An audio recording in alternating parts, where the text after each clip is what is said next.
Have you ever felt like you just don't quite fit into a neat generational box?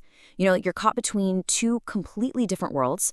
Well, if that sounds familiar, we're about to dive into a unique little microgeneration that knows that feeling all too well. They're not Gen X, they're not quite millennials, they are the Xennials. Okay, let's start with a quick test. I want you to think back. Do you remember the sound and feel of using a clunky old rotary phone?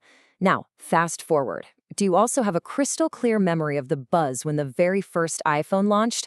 If you're nodding your head yes to both, that ancient analog past and the day smartphones changed literally everything, well then you are definitely in the right place.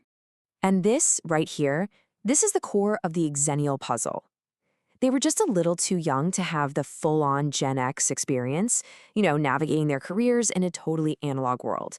But at the same time, they're way too old to be true digital natives like millennials because they vividly remember a time before the internet was a thing. It's this in-between space that really defines who they are.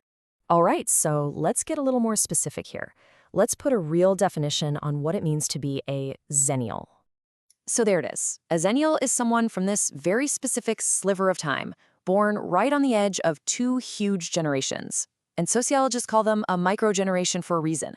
The unique stuff they live through, especially that insane tech boom, created this totally distinct mindset, one that kind of blends the skepticism of Gen X with the optimism of millennials. And yeah, that single biggest event that shaped them was, without a doubt, the sudden, explosive arrival of technology. It's like they had one foot planted firmly in an analog childhood and the other stepping right into a brand new digital adulthood. I mean, just think about something as simple as making plans with your friends. Back in the day, you'd pick a time and a place, and that was it. You just had to trust that people would show up. There were no running 5 minutes late texts, no sharing your location. It was a completely different kind of social contract. Now, plans are liquid, always changing, totally immediate. And this captures that huge shift from things that disappear to things that are permanent. In the analog world, conversations just vanished into thin air. That embarrassing thing you said? Gone. But now, in the digital world, every text, every message can be saved, screenshotted, and searched forever. Xennials are one of the last groups of people who actually know what it felt like to be completely unreachable for hours on end. Wild, right? And this timeline just shows how incredibly fast this all happened, right during their most important developmental years. Imagine, you're 15 and you're hearing that horrible screech of a dial-up modem for the very first time. Just 9 years later, at 24, you're setting up a Facebook profile. And then, bam, by 27, the whole internet is in your pocket. Most generations get one big tech change. Xennials got hit with 2, back to back. So the big question is, how were they so perfectly positioned to handle this massive shift? Well, the answer, as it turns out, is in our brains. It's neuroscience and some really lucky timing. Okay, so let's talk about a part of your brain called the prefrontal cortex. Think of it as the CEO of your brain. It's the part that handles all the complex stuff, learning new skills, planning ahead, and most importantly for this story, adapting to new situations and new rules. And here is the magic number, 25. Neuroscience research tells us that our prefrontal cortex, that CEO, doesn't really finish developing until we're about 25 years old. This means that all through their late teens and early 20s, Xennials' brains were in this period of what's called high plasticity. They were basically like sponges, just wired to learn and adapt. And that is the aha moment. That window of brain plasticity lined up perfectly with the digital revolution. It means they were young enough to soak up all this new technology so it felt totally natural, not scary or weird.